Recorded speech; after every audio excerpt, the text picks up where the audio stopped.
You know what frazzles my fur? Twitter being used as an art site.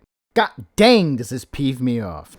With the untimely death of Tumblr, it seems like it's been the go-to site lately for art stuff. I respect that Twitter's been the hot thing and will probably stay that way for God knows how long, but I can't tell you how infuriating it is to try and search for art on Twitter. Just blow me down, is it horrid. I know people got their problems with Fur Affinity and E621. Believe me, I get it, but god dang! Couldn't you at least link a DeviantArt profile in the Twitter bio? Look, us poor plebeians just want to find a way to appreciate and admire your gallery of art without having to scroll through 50 posts about what you had for breakfast.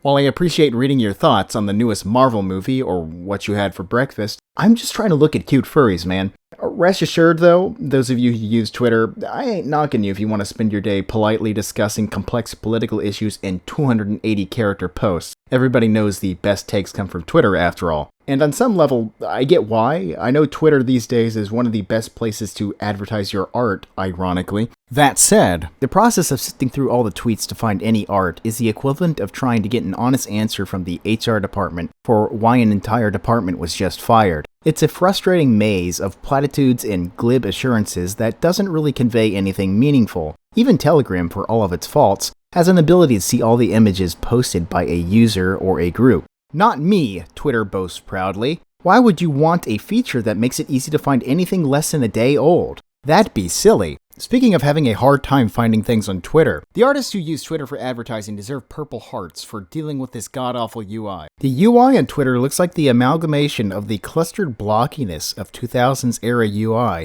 with the utter blandness that is modern UI sensibilities.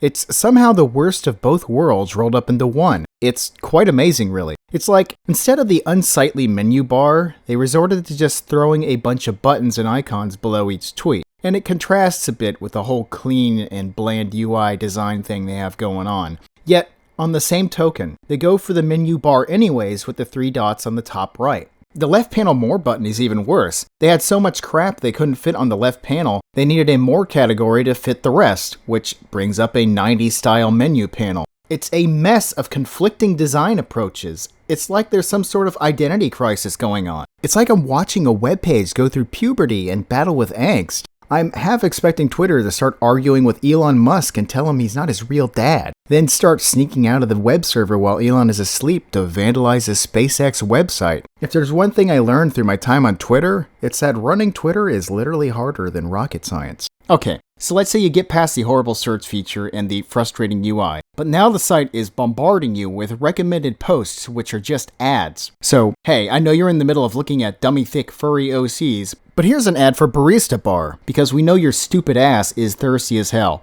Even better when my recommended for me tabs are a bunch of people who tweet politics nonstop. Nothing really gets me in the mood quite like American politics. You read my mind, Twitter. Bless you. Somehow, in spite of all that, millions of people have Stockholm Syndrome and drag their asses back to Twitter every day. Thus, artists will always be given a reason to advertise on this grand web of microbloggers. The army of users who keep Twitter ticking with their posts about their breakfast, political wars, shitposting, but most importantly, cat memes. The only pure part about this wretched website. Maybe the real truth is I'm just out of touch.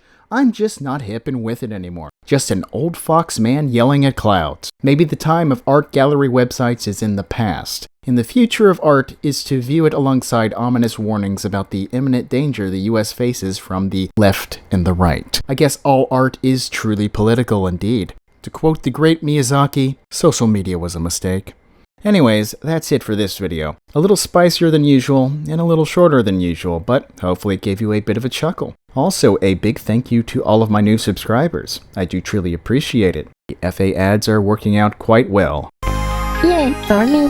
150 subscribers. I'm on my way to becoming a big boy YouTuber now. In the next few months, I might even get to make my own shitty apology video. Things certainly are looking up. If you liked the video, please do leave a like and consider subscribing. It really does help out the channel. Admittedly, I'm not entirely sure what's going to be the next video topic, but I am leaning on covering a few games that are specifically furry themed. If you'd kindly let me know in the comments if that is something you'd be interested in, I'd quite appreciate that. With that said, Varen de Volpine signing out. Ciao.